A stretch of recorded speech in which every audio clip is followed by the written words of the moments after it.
आइए दोस्तों, एक बार फिर से स्वागत है आपका यूनिक क्लासेस में मजर सर में। जैसे कि आप लोग जानते हैं कि हर बार एक नए टॉपिक लेकर के मैं आपके सामने आता हूं। तो सबसे पहले मैं आपसे एक रिक्वेस्ट जरूर करूंगा। वो ये है कि अगर आपने अभी तक हमारे चैनल सब्सक्राइब नहीं किया है तो जितना जल्दी हो सके सब्सक्राइब कर लीजिए। क्यों?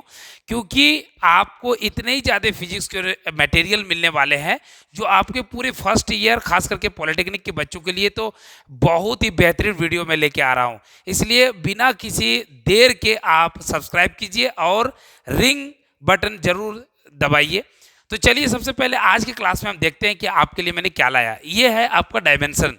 डायमेंशन के बारे में मैं आपको बता दूं कि सबसे बेहतरीन एग्जाम्पल यह है कि डायमेंशन एक्चुअली हम लोग फिजिक्स में पढ़ते क्यों है। तो उसका कारण यह है कि जब हम लोग एक्चुअली जानना चाहते हैं dependency of the physical any physical quantity. जैसे मान लीजिए कि आपको मैं कहूं कि इस रूम का जो क्षेत्रफल है वो किन किन बातों पर निर्भर करता है। तो इस रूम का जो क्षेत्रफल है वो आपका निर्भर करता है लंबाई और चौड़ाई पर, लेकिन इसकी ऊंचाई से इसके क्षेत्रफल का कोई संबंध नहीं है। इसका मतलब क्या हुआ कि दो बीमा पर निर्भर करता है। कौन? ना रूम का क्षेत्रफल। तो इसका मतलब दो बीमा, तो बीमा हमको थोड़ा सा समझ में आया यहाँ पे, है ना। अगर हम देखें कि वेग, किसी वस्तु का जो वेग होता है, डायमेंशन वेलोसिटी जिसको बोलते हैं, तो वेलोसिटी को अगर हम कहते हैं किस किस चीज़ पर निर्भर करता है, तो वेलोसिटी जो होता है मेरा, वो वेलोसिटी मेरा जो है वो वेलोसिटी मेरा निर्भर करता है ना डिस्प्लेसमेंट, ओके, अपन टाइम। तो डिस्प्लेसमेंट को जो है वो एक डिस्प्लेसमेंट का एक डायमेंशन होना चाहिए और एक टाइम का। तो दो वस्तुओं पर निर्भर करता है। अगर कोई ये कहे कि हमें जो है जो है ये इनको छोड़ करके, जैसे टेम्परेचर पर, जैसे कि जो है ल्यूमिनस इंटेंसिटी, प्रकाश की तीव्रता पर, किसी भी चीज़ पर ये निर्भर नहीं करता। अगर मुझे ये जानना अगर मुझे ये जानना है कि हमें वेलोसिटी को चेंज करना है, तो मुझे दो चीज़ को चेंज करने से ही वेलोसिटी चेंज होने लगेगा। वो क्या है? एक है आपका जो है डिस्प्लेसमेंट और दूसरा टाइम। एक डिस्प्लेसमेंट है, दूसरा टाइम है। तीसरा कोई ऑब्जेक्ट नहीं है जिस पर हमारा वेलोसिटी निर्भर करता है। तो by using the dimension we are able to find out the dependency of a physical quantity और एनी डिराइव्ड फिजिकल क्वांटिटी। किसी भी डिराइव्ड फिजिकल क्वांटिटी के डिपेंडेंसी को फंडामेंटल फिजिकल क्वांटिटी के किन किन फंडामेंटल फिजिकल क्वांटिटी पर निर्भर करता है, उसको हमको जानने में मदद मिलती है। कहाँ से? ना ये मेरा डायमेंशन से। तो डायमेंशन बहुत ही बेहतरीन टॉपिक है फिजिक्स में, और मुझे मदद मिलती है। डायमेंशन का ना केवल यूज ये है कि डिपेंडेंसी, बल्कि कई और एप्लीकेशन है। जैसे कि जो है हमें विभिन्न भौतिक राशियों के बीच अगर संबंध स्थापित करना हो तो उसको भी हम लोग डायमेंशन से यूज कर सकते हैं। और डायमेंशन से मुझे किसी भी फिजिकल इक्वेशन का जो करेक्टनेस है, कि अगर कोई गलत है या सही है, तो उसको भी हम लोग कर सकते हैं। और क्या है कि अगर हम कन्वर्ट करना चाहते हैं किस में, वन फिजिकल क्वांटिटी को अगर हम दूसरे डायमेंशन ये यूनिट्स में बदलना चाहते हैं, जैसे कि अगर प्रेशर को पास्कल में, प्रेशर को अगर हम प्रेशर को सीजीएस में कितना होगा, जैसे 10 पास्कल प्रेशर सीजीएस में कितना होगा, अगर मैं कन्वर्ट करना चाहता हूं, तो ये सभी संभव है हमारे बाय यूजिंग द डायमेंशन। तो मेरे दोस्तों, मैं आपको बहुत कम टाइम में ये बहुत बेहतरीन वीडियो देने जा रहा हूं, उसका नाम है डायमेंशन। तो फटाफट तैयार हो जाइए और आप एक भी चीज़ मिस मत कीजिए और वीडियो को अंत तक जरूर देखिएगा, ताकि आपको मैक्सिमम बेनिफिट मिलेगा। ठीक है? तो सबसे पहले मैं आपको ये बता दूं कि डायमेंशन में जो फंडामेंटल फिजिकल क्वांटिटीज है ना, उनके डायमेंशंस क्या हैं। तो फंडामेंटल फिजिकल क्वांटिटी के अंदर मेरा कौन कौन आता है ना, सबसे पहले आता है फंडामेंटल फिजिकल क्वांटिटी। जैसे कि मैंने आप लोगों को बताया भी होगा, वो ये है कि फंडामेंटल फिजिकल क्वांटिटी के अंदर मान लीजिए मास है, एक मास है, ठीक है, एक जो है मेरा लेंथ है, एक लेंथ, ओके, एक हो गया मेरा टाइम, ये भी है, एक मेरा हो गया टेम्परेचर, ये भी है, ओके। ये 4 नंबर हो गया मेरा, 1 2 3। और 5 नंबर जो है मेरा यहाँ पे है, जो है electric current, okay, electric current, ये मेरा 5 नंबर की क्वांटिटी है। और 6 नंबर में अमाउंट ऑफ सब्सटेंस, ओके। और जो 7th नंबर की क्वांटिटी है ना, वो मेरा है जो है ल्यूमिनस इंटेंसिटी।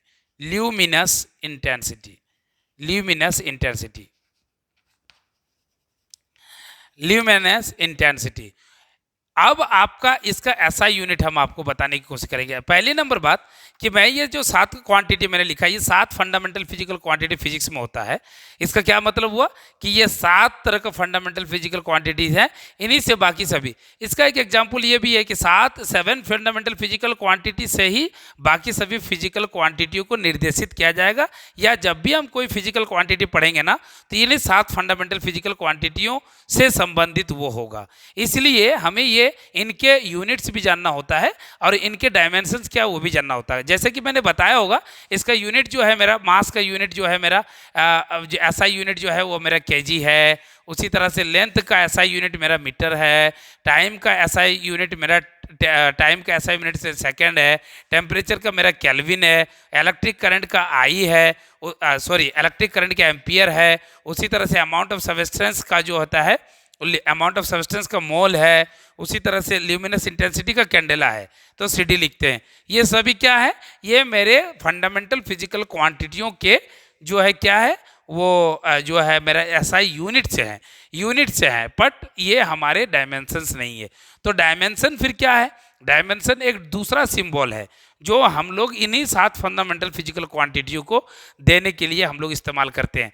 तो वो 7 फंडामेंटल फिजिकल क्वांटिटी कौन है ना, एक है मेरा केजी, जैसे यहाँ पे मास का, तो मास का हम लोग फंडामेंटल फिजिकल क्वांटिटी के डायमेंशन जो लिखते हैं वो है मेरा डायमेंशन, ये डायमेंशन है। तो डायमेंशन मेरा एम, मास का, लेंथ का मेरा एल, उसी तरह से टाइम का मेरा जो है वो टी होता है, टेम्परेचर का थीटा होता है, और इलेक्ट्रिक करंट का आई होता है।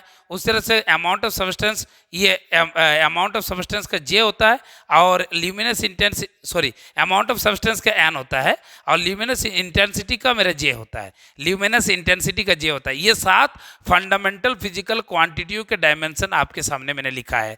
याद रख लीजिए कि जब भी हम डायमेंशनल फार्मूला का इस्तेमाल करते हैं तो इन्हीं 7 फंडामेंटल फिजिकल क्वांटिटियों से हम लोग लिखते हैं उसको, ठीक है। लेकिन बहुत बार या मैक्सिमम टाइम में आपको इन 7 में से ये 3 को ज़्यादातर आपको मिलेगा, मतलब यहाँ से यहाँ तक का आपको MLT के शक्ल में मिलेगा ज़्यादा से ज़्यादा। परंतु आपको इस बात को भूल जाना नहीं चाहिए कि बाकी फंडामेंटल फिजिकल क्वांटिटियों के डायमेंशंस होते हैं, अगर हमें ज़रूरत पड़े तो वो हमें लिखना पड़ता है। अभी हम आपको थोड़ा सा एक एग्जाम्पल पेश कर रहे हैं कि मान लीजिए कि हम डायमेंशंस कैसे निकालते हैं, फंडामेंटल डायमेंशंस कैसे लिखते हैं। तो एक तो अब मैंने आपको बताया क्या कि फंडामेंटल फिजिकल क्वांटिटियों का डायमेंशन आप बहुत सुंदर तरीके से ये याद रखने के सिवाय कोई दूसरा ऑप्शन नहीं है, मतलब आपने लिख दिया। लेकिन अगर हम देखें कि ये इन 7 फंडामेंटल फिजिकल क्वांटिटी को छोड़कर हमें बाकी डिराइव्ड क्वांटिटीज के डायमेंशंस का फॉर्मूला लिखना होता है, और इन्हीं 7 का इस्तेमाल हम करेंगे। तो सबसे पहले जैसे मान लीजिए हम वेलोसिटी का ले लेते हैं, मान लीजिए एरिया का ले लीजिए। तो एरिया किसी भी ऑब्जेक्ट, किसी भी सतह का, किसी भी रूम का, किसी भी जगह का जो क्षेत्रफल होता है, एरिया होता है, वो किन किन बात पर निर्भर करता है। जैसे कि आप लोग जानते होंगे, एक होता है लंबाई और दूसरा क्या होता है चौड़ाई। तो लंबाई गुना चौड़ाई, या फिर लेंथ इंटू ब्रेथ। तो चलिए लेंथ इंटू ब्रेथ हम लिख देते हैं L इंटू बी। आप जानते हैं कि इसका डायमेंशन अब हम लिखेंगे, तो डायमेंशन में क्या हो जाएगा, ये आपका L है, तो L लेंथ का डायमेंशन L ही होगा। उसी तरह से जो ब्रेथ होगा वो भी तो लंबाई वाली चीज़ है ना, तो इसलिए उसका भी हमारा डायमेंशन B जो है वो भी L ही होगा, इसलिए L स्क्वायर होगा। इसका मतलब जो हुआ, एक तो इसका मतलब ये हुआ कि मैं जब एरिया का डायमेंशन लिखूंगा ना तो उसका L स्क्वायर ये मेरा डायमेंशन है, डायमेंशनल फॉर्मूला है। आपको दोस्तों बताते चलूँ मैं यहाँ पे कि जब भी डायमेंशन आप लिखेंगे ना तो ये स्क्वायर बॉक्स में लिखेंगे, एक नंबर। दूसरी नंबर बात ये है कि यहाँ पे जो आपने देखा कि ओनली L है, तो क्या हुआ बाकी ML या MT या J या N, ये सब फंडामेंट, ये सब क्वांटिटी यहाँ पे नहीं, उन पर एरिया निर्भर नहीं करता। मतलब अगर यहाँ पे हमारा M0 MLT 0, इसी तरह से J0 है ना, N0 एन जीरो, इसी तरह से आई जीरो, इतनी क्वांटिटियों को मैंने लिखा है। इन सबों का डायमेंशन भी इसमें है, लेकिन जीरो है। जीरो होने का मतलब क्या हुआ कि उस पर ये निर्भर नहीं करता। माने जिन जिन क्वांटिटियों के पावर जीरो दिया है मैंने, उसका मतलब है कि उन फंडामेंटल फिजिकल क्वांटिटियों पर मेरे एरिया निर्भर नहीं करता। किसी भी जगह का जो क्षेत्रफल होता है वो सिर्फ और सिर्फ लंबाई और चौड़ाई, मतलब लंबाई के दो घात पर निर्भर करता है, लंबाई के दो डायमेंशंस पर निर्भर करता है। तो ये पहले एक छोटी सी एग्जांपल मैंने आपको दिया। अब हम थोड़ी सी बड़ी क्वांटिटी लेते हैं। वो बड़ी क्वांटिटी क्या है, जैसे मान लीजिए थोड़ा देर के लिए क्या आपने दिया वेलोसिटी, है ना, वेलोसिटी। तो दोस्तों मैं आपको बता दूं, अभी तक जो आपने सब्सक्राइब नहीं किया होगा चैनल, तो जरूर कर लीजिएगा। और साथ ही साथ जो है, चूंकि वीडियो की लेंथ बहुत ज़्यादा हम नहीं कर सकते हैं, इसलिए मैं आपको बता दूं कि ये अगले जो चैनल्स जो और भी वीडियोस आने वाले हैं, उस पर आपको ये सभी चीज़ और बारी बारी चीज़ मिलते रहेंगे। लेकिन सबसे पहले मैं आज के चैनल में जितना भी हो सके आज के इस छोटी सी वीडियो पे मैं बता दूंगा, ठीक है। एक हो गया वेलोसिटी। वेलोसिटी का होता है डिस्प्लेसमेंट अपॉन टाइम, ठीक है, डिस्प्लेसमेंट अपॉन टाइम। तो वेलोसिटी क्या होता है, डिस्प्लेसमेंट अपॉन टाइम। तो डिस्प्लेसमेंट का जो डायमेंशन होता है वो मुझे लिखने की जरूरत है। तो डिस्प्लेसमेंट का डायमेंशन एल होता है और टाइम का डायमेंशन टी होता है। तो ऐसे अगर देखा जाए, चूंकि टी को ऊपर उठाएंगे तो -1 होगा, यस। तो इस तरह से मुझे एल टी -1, ये मेरा किसका हो गया ना, वेलोसिटी का डायमेंशन। तो आप समझ सकते हैं कि ऐसे ये डायमेंशन मतलब वेलोसिटी का dimensional formula, not dimension, dimensional formula है ये एक तरह से। ये अब यहाँ पे दो बातें हैं, फिर मैं आपको रिपीट करना चाहूँगा। एक ये क्या कि वेलोसिटी किसी भी जो है किसी भी वस्तु की जो वेलोसिटी है ना, वो किस किस बात पर निर्भर नहीं करता, मतलब उस वस्तु के द्रव्यमान पर निर्भर नहीं करता, मतलब मास पर। उसी तरह से उस वस्तु पर अगर कोई करंट हो तो उस पर निर्भर नहीं करता। ये तमाम बातें हैं जो मुझे यहाँ पे ये डायमेंशन से पता चल रहा है। तो पहले नंबर बात ये, लेकिन यहाँ से मैं ये भी कर सकता हूँ कि क्या कि डायमेंशन जो होता है ना, कि ये वेलोसिटी का जो डायमेंशन है वो किन किन चीज़ों पर निर्भर किया हुआ है, वो है लेंथ पर, लेंथ के डायमेंशन पर, और साथ ही साथ जो है टाइम के डायमेंशन पर। टाइम के डायमेंशन पर निर्भर करता है लेंथ के 1 पर और टाइम के -1 पर, -1 पर और लेंथ पर, ये दोनों चीज पर निर्भर करता है, बाकी मास पर निर्भर नहीं करता। तो दोस्तों इस तरह से मुझे ये समझ में आता है कि डायमेंशनल फॉर्मूला मुझे ये तो देता ही है कि किसकी डिपेंडेंसी किसके ऊपर है, साथ ही साथ और भी बहुत सारे इंफॉर्मेशन जो पहले 3 मैंने बताया है उन चीज़ों के लिए भी। अब हम देखते हैं थोड़ा देर के लिए कि हम अगर एक्सेलरेशन का देंगे। एक्सेलरेशन आप जानते हैं, एक्सेलरेशन मतलब होता है velocity upon time, velocity upon time, ठीक है।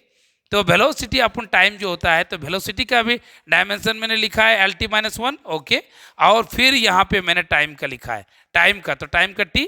इस तरह से अगर वेलोसिटी का डायमेंशन का जो है सिंप्लीफिकेशन करें हम, तो -1 और एक -1 मतलब -2 हो जाएगा। इस तरह से हमें क्या पता चला कि जो एक्सेलरेशन का डायमेंशन है वो LT -2 होता है। तो दोस्तों अगर हमें आपको ये वीडियो पसंद आया, मैं और भी बहुत सारे डायमेंशन से रिलेटेड अभी बहुत सारे वीडियो लाने वाला हूँ। आप लोग जरूर लाइक कीजिएगा, ज़्यादा से ज़्यादा कमेंट कीजिएगा, ताकि मुझे ये पता चले कि आपको वीडियो कितना पसंद आ रहा है, ताकि मैं उतना ही ज़्यादा एनर्जी के साथ आपके लिए वीडियो लाए। धन्यवाद।